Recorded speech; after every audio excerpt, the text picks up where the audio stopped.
Bonjour. Before we get started with the meal, I want to talk to you about the blade, namely the chef's knife that we use so much when we're cooking, and how to keep it sharp.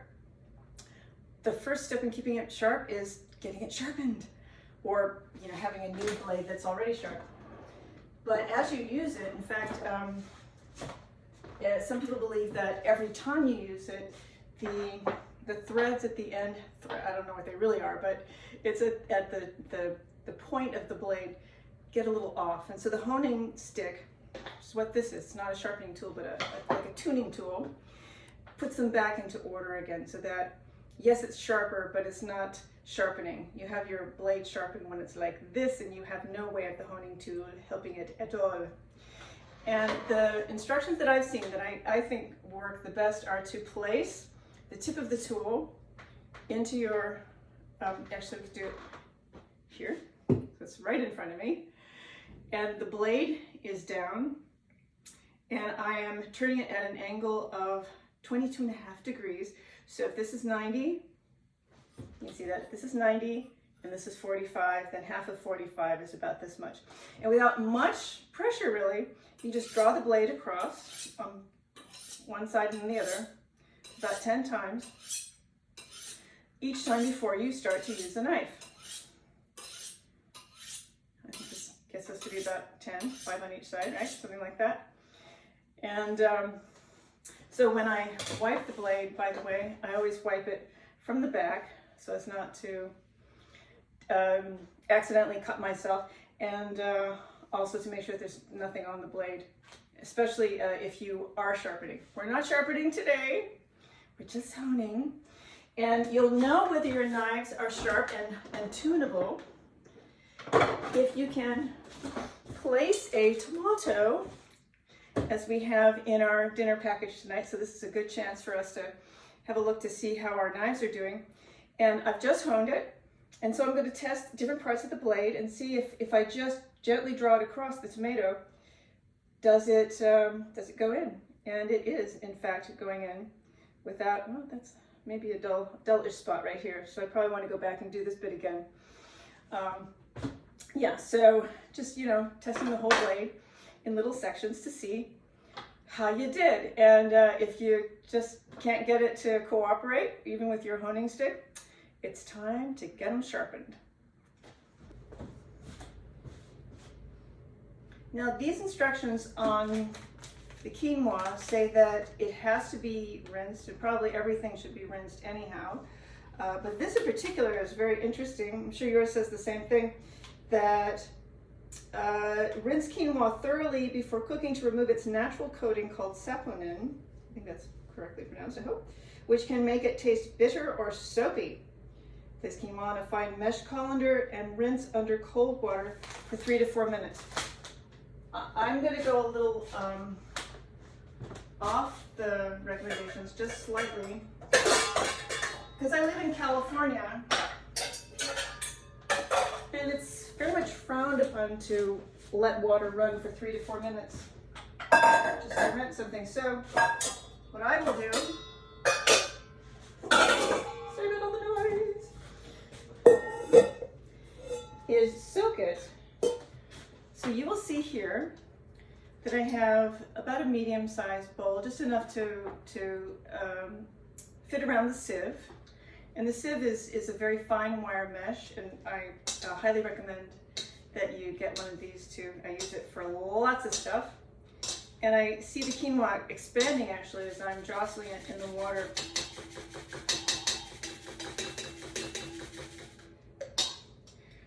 For rice, I'll do the same thing, because I would prefer that it runs clear before I put it in the pot. I've just heard too many bad things about rice. And I don't think that rice is really on our good list. So if you're gonna use it, you might as well have it as clean as possible, right? So same kind of thing, especially if you live in a drought country. This is a great way to get a lot of that excess gunk off. And then you can just rinse it sort of, at the end. I'm gonna let this sit for a minute. So I'm gonna put it over here. Okay, so the first first order of business in our delicious chickpea and red pepper Bulgur bowls is to preheat the oven 425, which actually I think I'll do off camera so you don't have to wait for me to pull that together. And then bring the Bulgur wheat and 1 cup of water and the vegetable stock concentrate and the roasted red peppers to a boil in a small pot. Stir, then reduce heat to medium-low and cover pot with lid. Simmer until water has absorbed and bulgur is tender, 12 to 15 minutes. I'm going to substitute the bulgur with quinoa. I also will be substituting the chickpeas because the package that came in the box does not say explicitly that it is organic. And I particularly really like this brand. I don't know if you can find it where you are, but it's both organic and it's in glass. So we keep this well stocked in our pantry. And so the instructions are pretty much the same for quinoa as it is for bulgur. So I'll just be doing my quinoa while you do your bulgur. And we'll come back here to talk about number 2.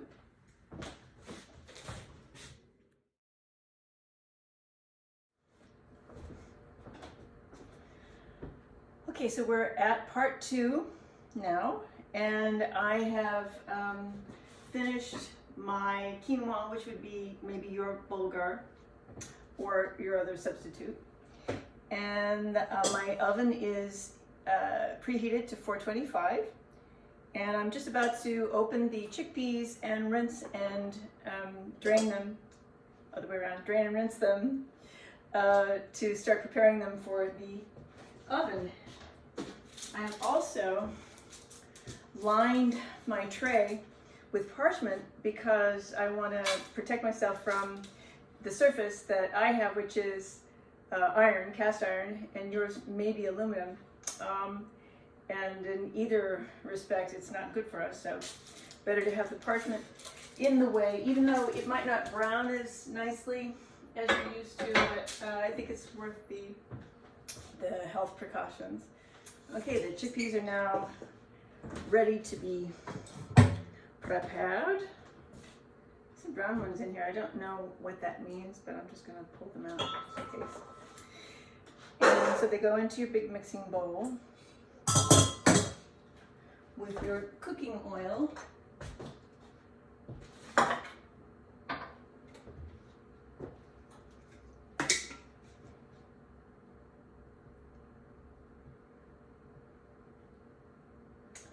And now we can pause for the fun bit, which is to have a smell of the seasoning. This is paprika, garlic, and oregano, the blend. I'm putting my nose right up to the bag.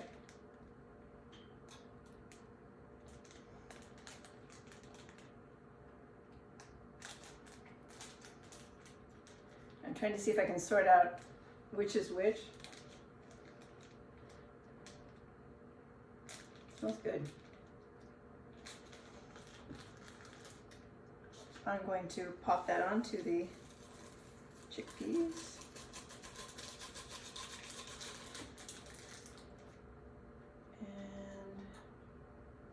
And Salt und Pfeffer. Okay. Oops. A pinch of salt.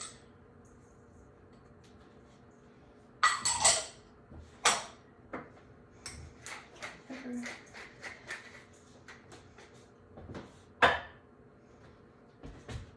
Mix it up a bit.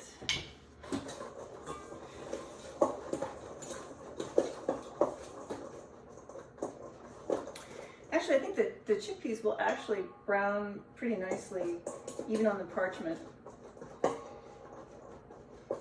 As I recall, the heat from above does a nice job of browning and crisping it. You get a lovely, almost nutty flavor.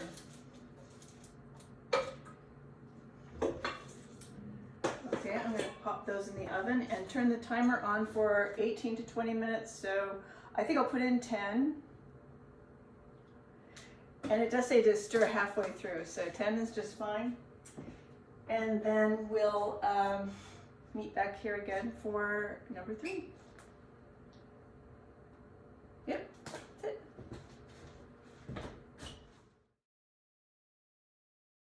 Okay, so the first item on prep, number 3, is to zest the lemon, and we're going to use the trick that we've used before, which is to take your towel. Well, I should mention actually that with the cutting board, I have towels, like I have more than one cutting board here. They're stacked, and I have a towel between the counter and the first cutting board, and the first cutting board and the second cutting board, and between like anything that can slip, which would now be the bowl. So everything's pretty much locked into place, and then I can safely press the zester into the bowl and zest the lemon. Now, if you haven't purchased a zester yet, which I highly recommend that you do because they're fabulous, but if you haven't got one yet, probably, I'm thinking maybe the small holes will work. Let's just have a look and see. Just got my finger in there. So put this in the bowl and see how these do. I think it's getting quite finished. Just test the other side.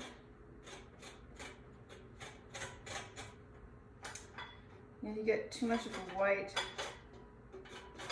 like this, so you have to be kind of careful.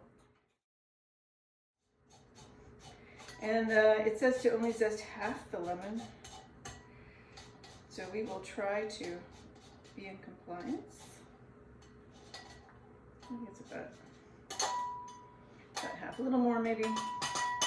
I'm okay with that.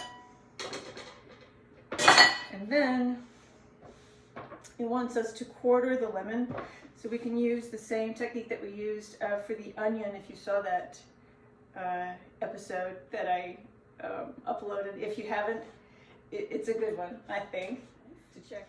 We will make a little bit of a cut here, saw it in a little bit, hand over the back of the blade, and then bring it down. And I've used the towel to make it steady. Again, these towels should be sacrificial. You should be able to let go of them if you need to. If not, you can always use a wet paper towel. And again, fingers away. And we have 4 quarters.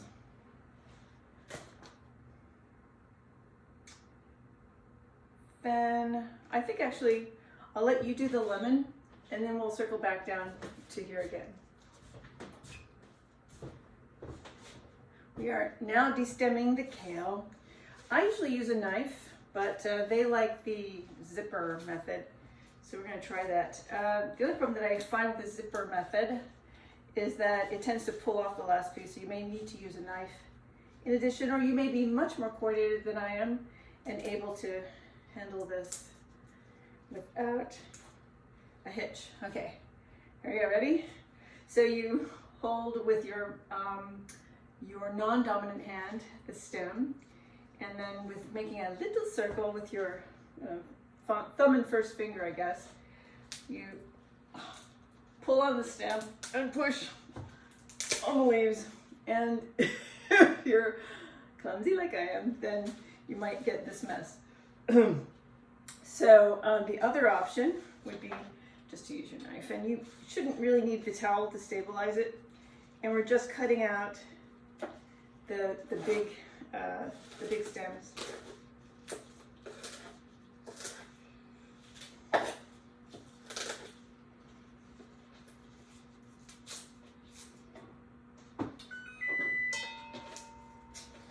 That would be my halfway point alarm, and I think I will respond to that and come back to you.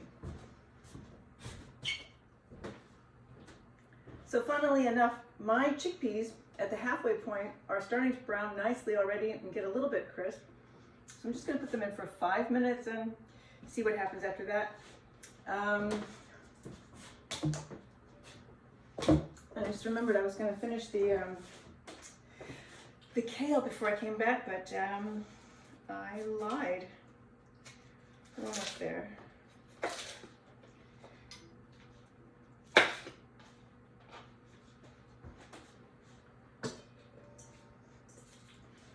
And I think this is good.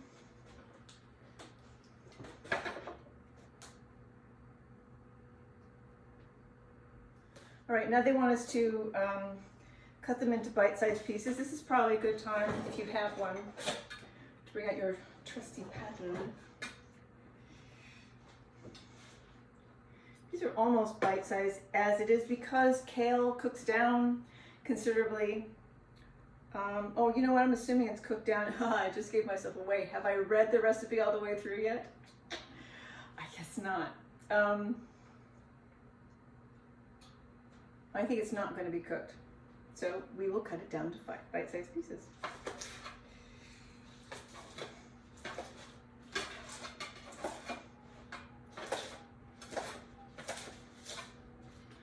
And you can see this is not the approach of the professional chef. This is not what we're going for. We're going for fun and safety. If you can make it look good, more power to you. Pretty is always nice. I think that'll do it. Okay, I'm going to put this to the side and then start to work on the scallions. Trim and thinly slice. Trim. This is pretty much okay. Remember how we're holding the knife with the hand away from the blade. Holding it pretty much like that. And also back to the paddle. I'll trim, I guess, just the very end off. And then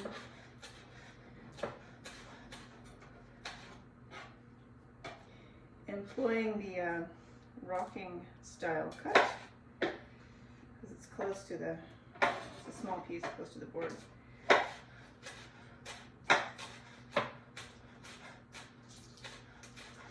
And we can take our time with the cutting.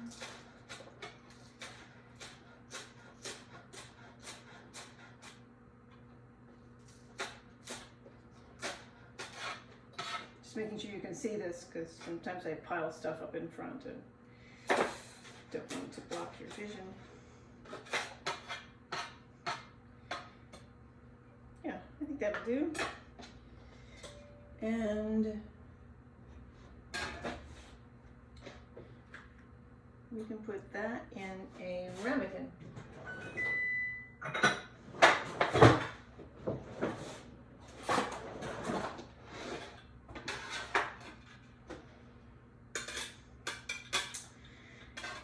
Now I've made these scallions pretty wide. You might want yours to be a little less so. I kind of like the strong flavor of the scallion. So a tiny bit bigger is fine for me, but you do you. Put this to the side. Where did I put the kale? There it is. I'm going to set this with the kale then and check on the chickpeas.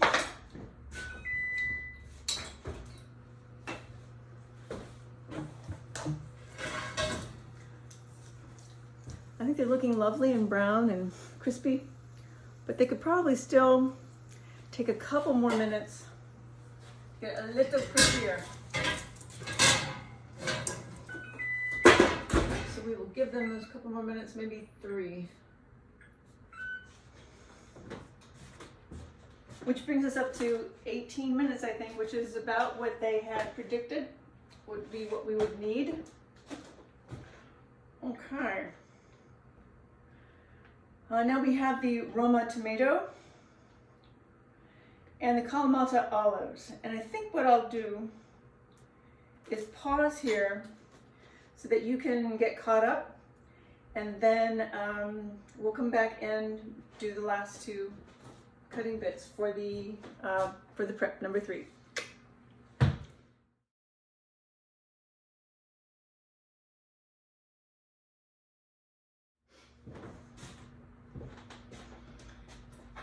I suppose there must be lots of ways to cut a tomato, but I thought we would try one of the fancier ones for dicing, just to see how it goes. I will probably make a big mess, but you may do better. So here's our aroma tomato. This is the one that I tested my knife on, so it has a little scoring on it, but that shouldn't be a problem. And I think I'm doing this untested. I'm gonna make the first. This is what I have planned. I've seen onions done like this, and I think that tomatoes are probably done like this too, where they keep one end of the fruit intact, and then just do all their cutting while it all sort of stays together, as opposed to cutting into slices and then chasing those to slice again, like is what I usually do. So we're gonna try a little neater fashion. And I think I'm gonna use the towel just to be safe. Excuse me one moment, I have to check on the chickpeas. Yes, I'm gonna take them out. Moment. Okay, the chickpeas are perfect. They're in a warm place now, waiting for me to finish up. And now we're going to commence with the tomato. I still have the towel under here. This is my first time trying this, so we'll be doing this together. And what I'm referring to in terms of the cuts is, like I said, to leave the the end intact, so that if you're this knife was sharp a minute ago. Oh, there was a dull spot, wasn't there? Oh well, we'll just have to deal with it. So I'm going to try to keep that end intact, but still slice through. Started. Top of the blade. Okay, so now I have approximately ½ inch pieces. This is the reason why I paused, is because one of them is much more than half. I think I'm going to cut this one down a little bit further. Okay, now they're all even Steven. And I'll bring this up closer to you so you can see it, where I have sliced lengthwise, but kept the bottom bit all together. Now I'm going to flip it and slice it lengthwise again in the other direction.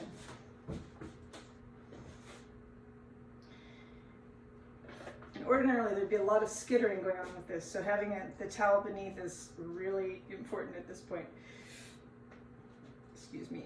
So at the middle of the blade, with my hand securely on the back of the blade again, I'm going to score it a bit,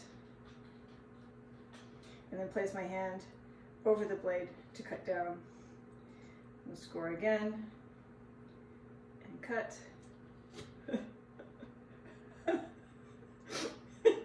Score again, and cut. And it just looks like a terrible mess, but hopefully this is going to work. Okay, now I have pretty much a flower. I'm going to take the towel away, which I think we can at this point. And you can use your paddle. I think you're going to need to sort of hold this together, so just go very slowly and very carefully. And again, scoring at about ½ inch to get all the pieces. Now, I saw this one video where they threw away those terrible end pieces because they weren't exactly square. Again, we're not going for beauty, we're going for flavor. And so once again, about ½ an inch in, with the fingers securely away from the blade, and I'm just carefully cutting downward. Once again, another ½ inch, cutting downward. Anyway, you can see it's dicing nicely. I love Kalamata olives, so I will probably double this even for a single recipe. And I would once again use the paddle if you've got them. It's a rough cut, so it doesn't have to be perfect. So everybody gets mix nicely into the salad. And like I said, I'll probably double that amount and put it in, but you do you. And yeah, so finish your cutting and then we'll meet back here.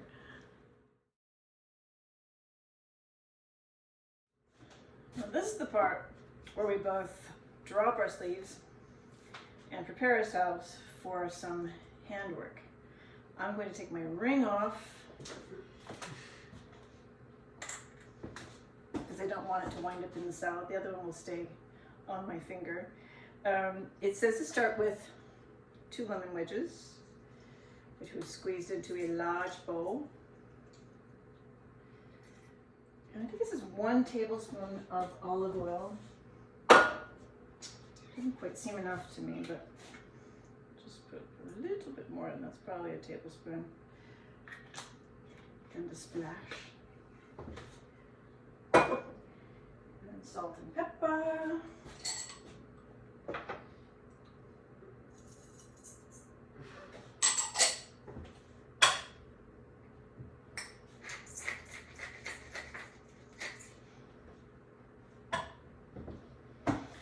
It just says to mix it on up. Oh, with sweetener. This is a teaspoon of sweetener. So I have coconut sugar, which has a low glycemic index and seems to work pretty well as a sweetener for me. I'm sure you have other ideas that we could talk about. Sweetener is a very interesting topic.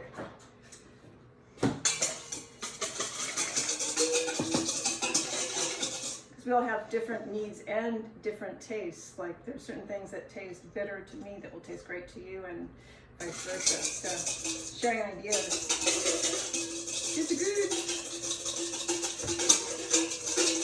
Okay, there's my beautiful dressing. Let me get the pip out.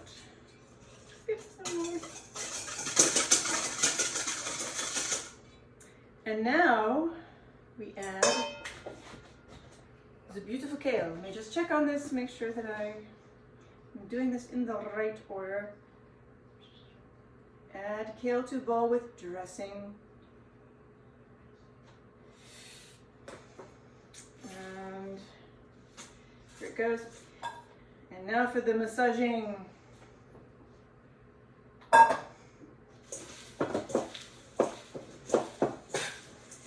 So, in my opinion, kale, while being a wonderful vegetable, has a not so wonderful taste. And I'm not crazy about the flavor.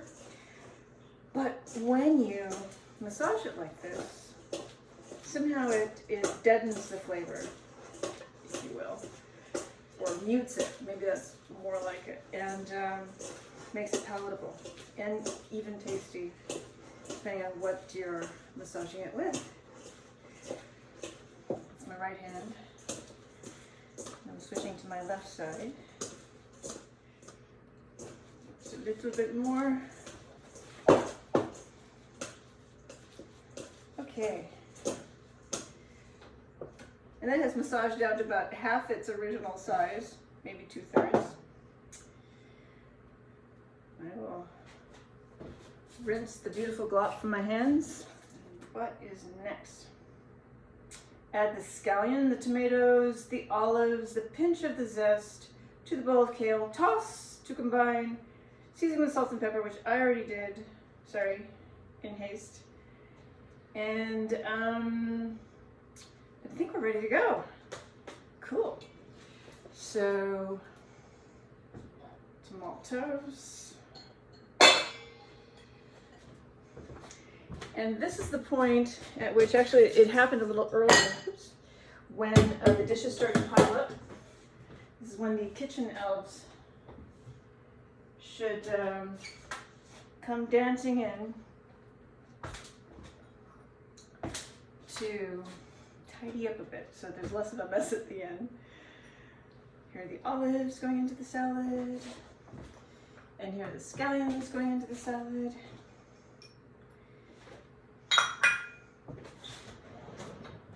And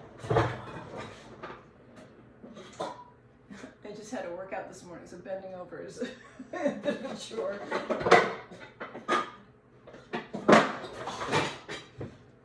And we'll toss. Be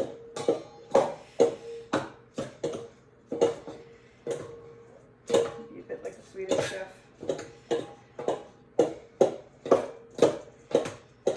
Okay, good enough. And I think that is just about everything. It's just a matter of assembly now to make it pretty. And so I will, I'll show you how mine came out. We can compare our finishes.